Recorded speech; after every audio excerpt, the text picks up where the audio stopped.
O deputado Dilador Borges, do PSDB, é o terceiro convidado do Observatório Regional desta semana. Ele é mineiro, mas adotou a região noroeste paulista. Vamos ver? O saudoso Tião Carreiro tinha uma música que fala assim: a minha mala era o saco, o cadeado era o nó. Essa é a minha história, como muitos que chegou em São Paulo. Então, eu honro, quero honrar a oportunidade que São Paulo me deu, como mais um dos brasileiros que vem buscar oportunidade dentro de São Paulo e acha. Por isso eu estou aqui hoje como representante da nossa Noroeste, para fazer um trabalho, somar com essa oportunidade. Gosto muito, adoro meu estado de Minas Gerais, do nosso pão de queijo, do nosso queijinho. São Paulo é o estado mais mineiro depois de Minas Gerais.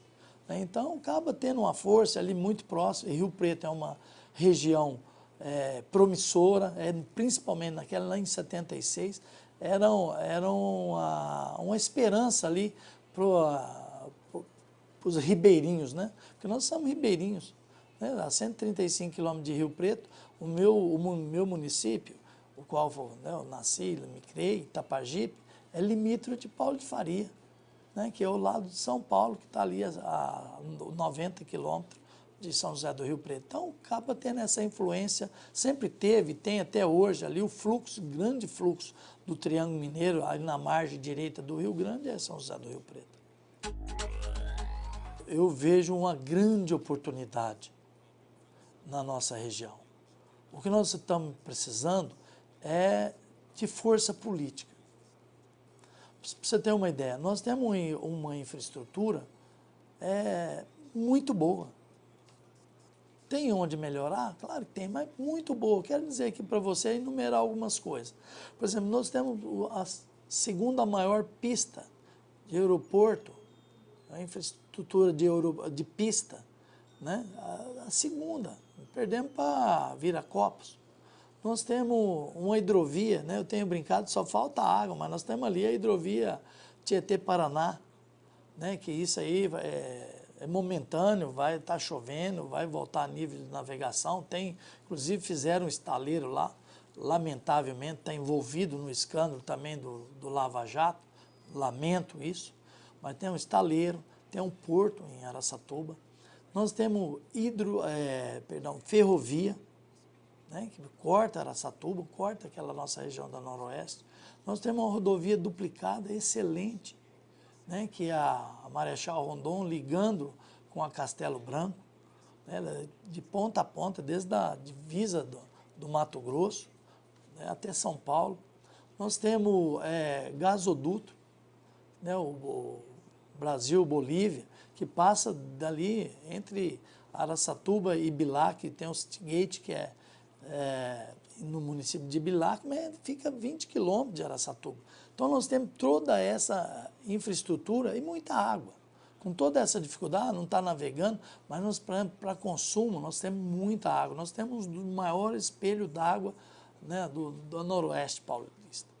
Nós temos o Tietê desaguando no Rio Paraná. Então você veja que água para primeira necessidade, para investimento, nós temos muita água na região. Há uma desunião hoje política na nossa região, porque é uma região que não consegue ter mais do que um deputado estadual e nenhum deputado federal representando a nossa região. Eu não posso concordar que existe união política na nossa região. Um palito de sorvete você quebra. Agora eu quero ver você quebrar 100. Quero ver você rasgar uma lista telefônica de uma vez só. De folha em folha você rasga. Então isso é um exemplo, acho que muito forte. É a união. Ter união, a gente fazer... Melhorou. Acho que melhorou. Nós ficamos há muito tempo só com um representante. Hoje nós temos 2. Precisa haver uma sincronização política para que a gente possa fazer ali na região um projeto político para a região, onde os interesses locais deixam de ser provinciano e pensar numa macro-região. Pensar num todo, vamos pensar assim como macro para nós na Noroeste, a nossa região. Pensar nos 43 municípios, pensar na Paulista, está ali, a Paulista, pra você ter uma ideia, hoje tem empresa lá, né? Em 89 abri uma empresa, Eduardo, quando a Paulista era tida como corredor da fome.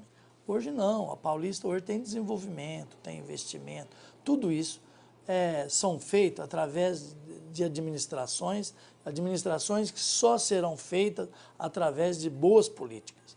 E precisa ser políticas públicas, ter política pública, onde vem a saúde, segurança, educação, né? São esse tripé básico para que a gente possa ter uma região com bom desenvolvimento.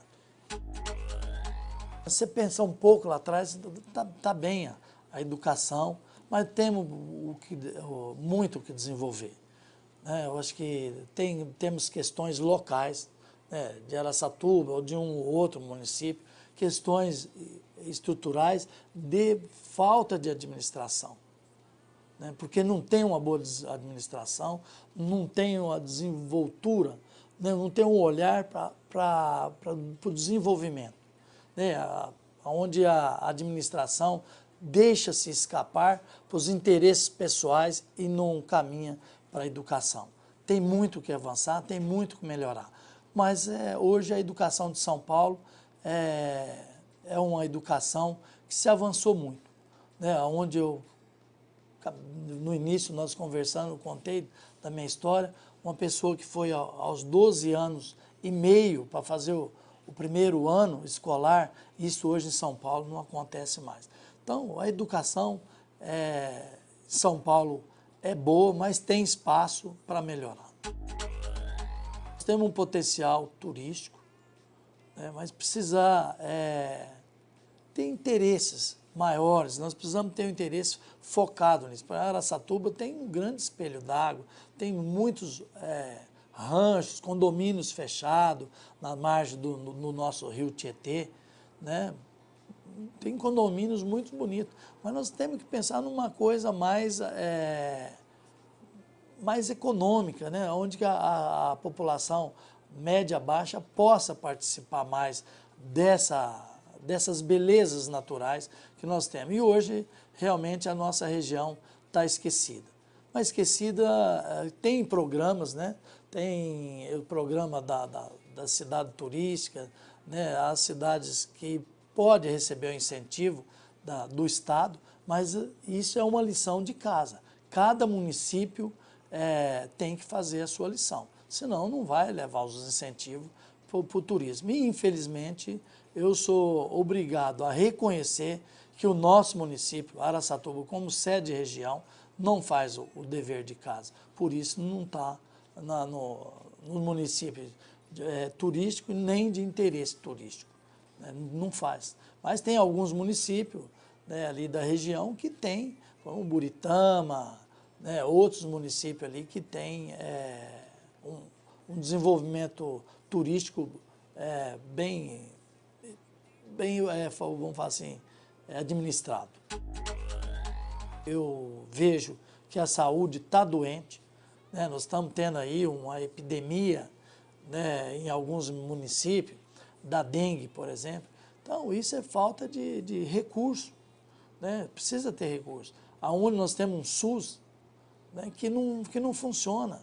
Alguns procedimentos do SUS em hospitais aí que estão, como Santas Casas, que paga um alto preço para fazer um atendimento na nossa saúde, né, tá todos endividados, pagam um alto preço. Por quê? Tem procedimentos hoje que é feito dentro dos hospitais públicos que não dá para mandar para lavar o lençol na lavanderia, não dá para mandar fora, não dá para pagar. Então está errado, né? E aí daí a gente vê esse derrame, né?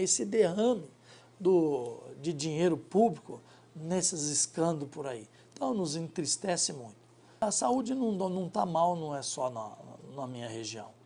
É claro que a infraestrutura que nós temos de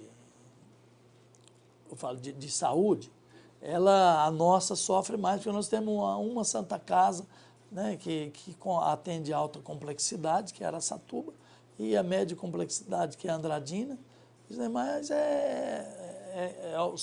que faz atendimento básico, né? São os UBS que não têm funcionado na região por falta de recursos, a própria infraestrutura que às vezes judia. Em Rio Preto tem hospital, escola, tem, né, Ribeirão Preto tem, Bauru tem ali do lado, tem Botucatu, Prudente tem, então nós estamos meio isolados nessa questão. Mas a questão de saúde é do Estado, e pior, fora de São Paulo é pior. Isso eu posso falar que eu tenho, né, família em Minas, tenho família em Mato Grosso, eu sei. E o problema pior, né, que São Paulo carrega ele paga esse preço. O Brasil inteiro vem para São Paulo, né? Fica doente aí, o endereço mais, diz que o endereço mais próximo da saúde, da doença grave, é o aeroporto, né? Para pegar, para vir para São Paulo. Então, São Paulo acaba pagando muito um preço. Nós temos que ter coragem, e o povo tem que ter coragem. Não vamos perder a capacidade de indignação, porque senão nós estamos fritos, como diz nós no interior, né? Então, eu acho essa questão básica, né? Voltando no que você falou. Precisamos nos unir, nos fortalecer politicamente dentro da nossa região. Só assim nós vamos poder brigar por projetos futuristas, né, para os nossos filhos, para os nossos netos. Aí eu acredito. O Observatório Regional faz a primeira pausa. Depois do intervalo, você vai conhecer um pouco mais da região do deputado Ulisses Salles, do PSD. Até já!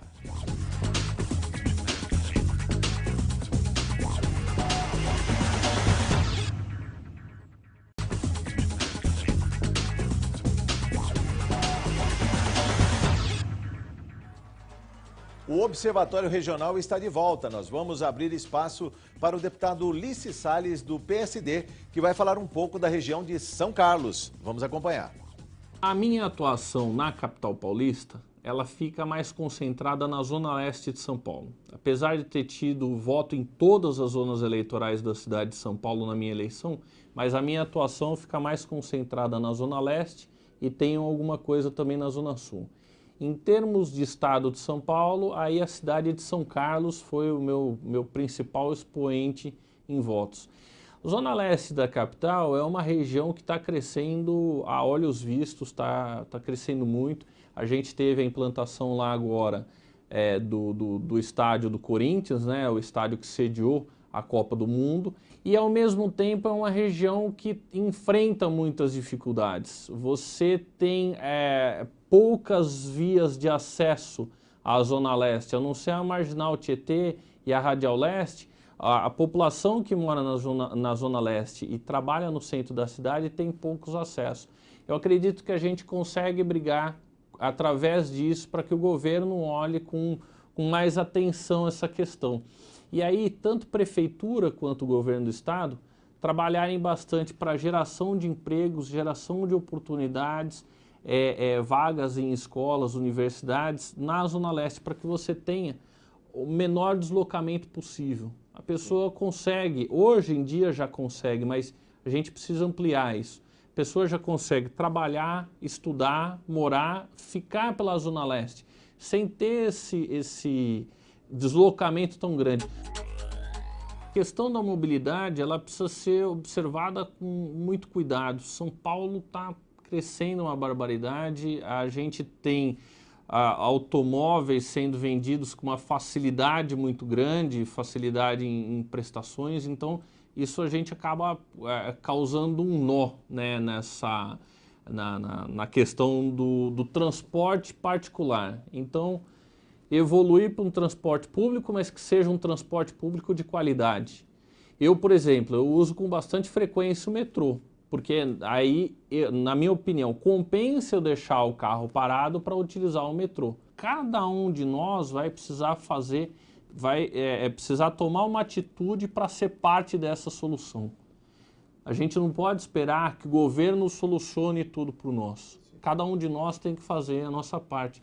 Existe uma frase interessante do John Kennedy que ele diz isso: Não pergunte o que o seu país pode fazer por você, pergunte o que você pode fazer pelo seu país. E isso é o que nós brasileiros temos que fazer, a gente precisa se conscientizar disso. Haja vista agora a problemática da água aqui na cidade de São Paulo. Cada um de nós está tendo que fazer a sua parte e contribuir para que o todo não seja prejudicado. Hoje existem áreas de risco importantíssimas lá na Zona Leste, como a gente teve num passado não muito distante, a região do Jardim Pantanal, né, que vivia alagada, não por causa disso que tinha o nome, né, de Jardim Pantanal, porque era uma área de várzea do rio Tietê, e é uma questão bastante complexa e complicada. Um negócio que eu sempre defendi e nas minhas campanhas eu sempre disse é que cada um de nós tem que contribuir para a solução dos problemas que nós temos. Então, se você tem na sua casa uma área, mesmo que seja pequena, não faça o que é muito comum. Às vezes as pessoas cimentam aquela área, né? É triste você andar pela rua e ver o tronco da árvore cimentado, você está afogando, você está estrangulando a raiz daquela árvore. Mesmo que seja um negócio pequeno, a gente precisa fazer a nossa parte. Se cada uma das residências tivesse 1, 2, 3 metros quadrados, se possível, logicamente, para deixar o solo mais permeável, para colocar um gramado, quem sabe uma árvore, ou mesmo um arbusto, alguma coisa, a gente já estaria contribuindo. Você pega uma região, sei lá, vamos supor, o centro da Vila Prudente. Se cada um dos imóveis ali tivesse uma caixa d'água para captação da água da chuva, isso leva um tempo para ser feito, mas suponhamos que essa situação fosse real hoje. 1000 imóveis com uma caixa d'água para captação de água da chuva. A gente estaria captando cerca de 1 milhão de litros de água. Esse 1 milhão de litros de água serviriam para a gente lavar a calçada, ou enfim, o carro, alguma coisa, aguar plantas ou jardins, utilizar na limpeza no dia a dia da casa, e seria 1 milhão de litros de água a menos para ir para a rua e causar enchente. Na Zona Leste, o que você vê de criança empinando pipa, jogando bola, brincando na rua é um negócio assustador, porque não tem local de lazer, não tem local para essas crianças irem se divertir. E aí, criança, é interessante, você dá uma folha de papel para a criança, ela se diverte com aquilo. E as crianças acabam fazendo isso no lugar onde eles têm. Hoje a gente tem ensino público fundamental, médio, em toda a Zona Leste, talvez um ou outro bairro, uma ou outra região com mais dificuldade para acessar, porque a oferta da vaga você tem, mas aí o aluno talvez não tenha oportunidade de chegar lá. Mas hoje em dia eu digo que não estuda quem não quer, porque as oportunidades de faculdades, cursos, subsídios do governo estadual, do governo federal também, tem uma oferta bastante grande para que esse pessoal se qualifique.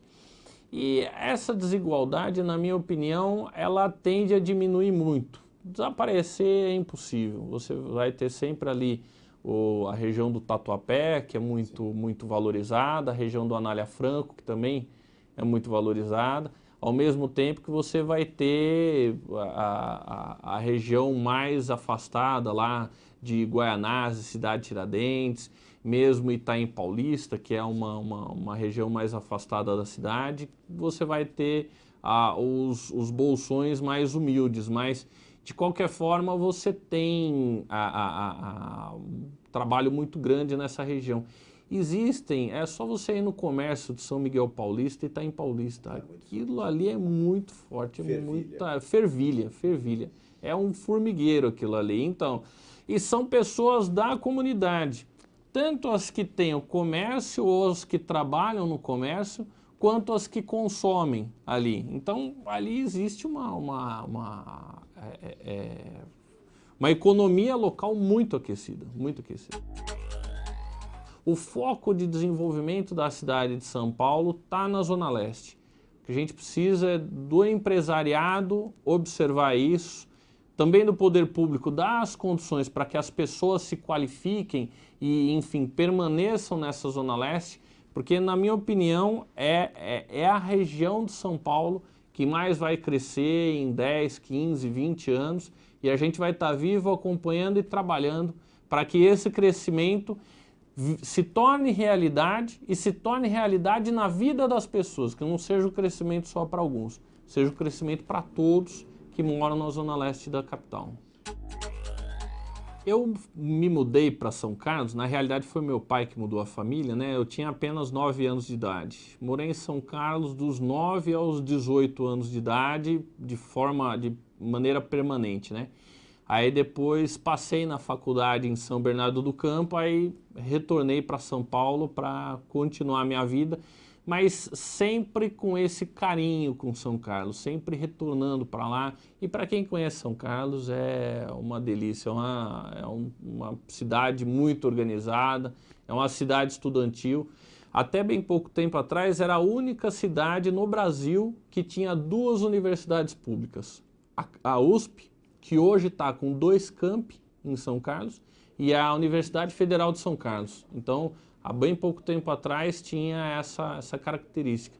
E é a cidade com a maior quantidade de PhDs por habitante do Brasil.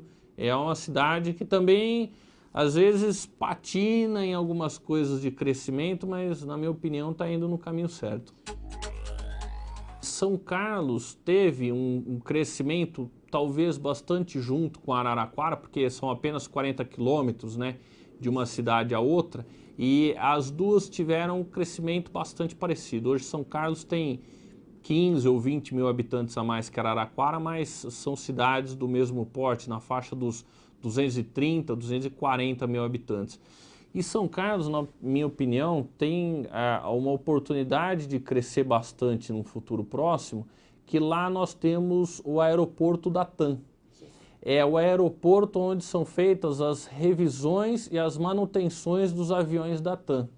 A única coisa que está faltando para esse aeroporto é fazer a internacionalização desse aeroporto, e aí precisa uma obra que poderia ser feita pelo governo do estado, a gente também vai encaminhar isso junto com o governador, para aumentar um pouco a pista do aeroporto para conseguir receber os aviões. Hoje, aviões de grande porte, Airbus e Boeing, já conseguem descer em São Carlos, no aeroporto de São Carlos, sem os passageiros. Esse aeroporto pode se tornar o aeroporto de cargas do interior do estado de São Paulo, para pegar toda aquela região. A região da Washington Luiz, que pega Rio Claro, São Carlos, Araraquara, Matão, São José do Rio Preto, pegando toda aquela região, porque o aeroporto de Campinas, que era o nosso grande aeroporto de cargas do estado, está perdendo muito espaço para passageiros. Então, a parte de cargas, de transporte de cargas, poderia ser transferida para São Carlos. E São Carlos tem esse potencial justamente porque fica na região central do estado. Você conseguindo desembarcar uma carga em São Carlos, dali você consegue ir. Nós estamos a 230 quilômetros de São Paulo, 100 quilômetros de Ribeirão Preto, 130 quilômetros de Campinas, 40 quilômetros de Araraquara. Então, quer dizer, a partir dali a gente tem saída para outras regiões do estado, como Jaú, Bauru, enfim, vamos para mesmo São José do Rio Preto, sul de Minas, Franca. Então, é uma cidade estrategicamente colocada que pode trazer esse transporte de cargas. E São Carlos consegue dar conta dessa especialização. Por conta das nossas universidades públicas e mesmo das universidades privadas de São Carlos, e aqui eu cito a Unicep, que faz um serviço belíssimo na cidade de São Carlos, tem um trabalho voltado mesmo para a população de São Carlos, a cidade consegue dar conta de qualificar essa mão de obra para oferecer para as empresas que lá se instalarem. E o emprego qualificado é o emprego mais valorizado, é o emprego que agrega valor. E isso, para a nossa região, E aí eu falo sempre de São Carlos, mas enfim, Ibaté, Porto Ferreira, Dourado, Descalvado, todas as cidades, Brotas, Itirapina, todas as cidades do entorno vão ser muito beneficiadas ali, porque isso vai trazer renda para a região. Trazendo renda é uma forma de toda a região ganhar e crescer junto com esse projeto. São Carlos tem uma característica interessante, que apesar de ser essa cidade em crescimento, ainda mantém algumas características de cidade do interior. E infelizmente eu acredito que a gente ainda não conseguiu atingir um crescimento suficiente em São Carlos para segurar lá os nossos talentos. A gente tem pessoas extremamente talentosas que são de São Carlos e até em cargos públicos, em funções de destaque, seja no Brasil ou fora de Brasil, que nasceram, se criaram e se educaram em São Carlos. Então, a gente precisa criar as oportunidades para manter essas pessoas lá. Com essa característica e com esse apelido, né, de capital da tecnologia, São Carlos está caminhando agora para a tecnologia na área farmacêutica. Então, a gente já tem um condomínio industrial, que é um condomínio 100% que não gera nenhum tipo de resíduos, é um condomínio particular, mas que não gera nenhum tipo de resíduos, e é um condomínio que tem esse foco de trabalhar na tecnologia de medicamentos, porque é o que a gente identifica em São Carlos, que a cidade pode despontar nessa área como pesquisa, para que a partir dali, agregando valor nos produtos ali produzidos, a gente consiga exportar e consiga talvez produzir esses medicamentos em outras cidades. Então, São Carlos caminha para ser um polo de tecnologia na área farmacêutica e também um polo na área de medicina. Excelência. Por excelência na área de medicina. Porque, e conjugado a isso, a gente tem uma universidade forte nas áreas de engenharia e arquitetura. São Carlos produz muito e de tudo. Só que a gente conseguiria agregar mais valor a esses produtos produzidos tendo as universidades como parceiras. Porque hoje você joga um projeto dentro da universidade, seja a USP ou Universidade Federal, eles conseguem ali, eles têm uma área de pesquisa, têm profissionais e são todos profissionais de ponta, é o melhor que a gente tem no Brasil. Bom, para quem não conhece, eu sugiro, vá conhecer São Carlos que você vai gostar e muito. O Observatório Regional desta semana termina aqui. A gente tem um novo encontro na semana que vem. Até lá!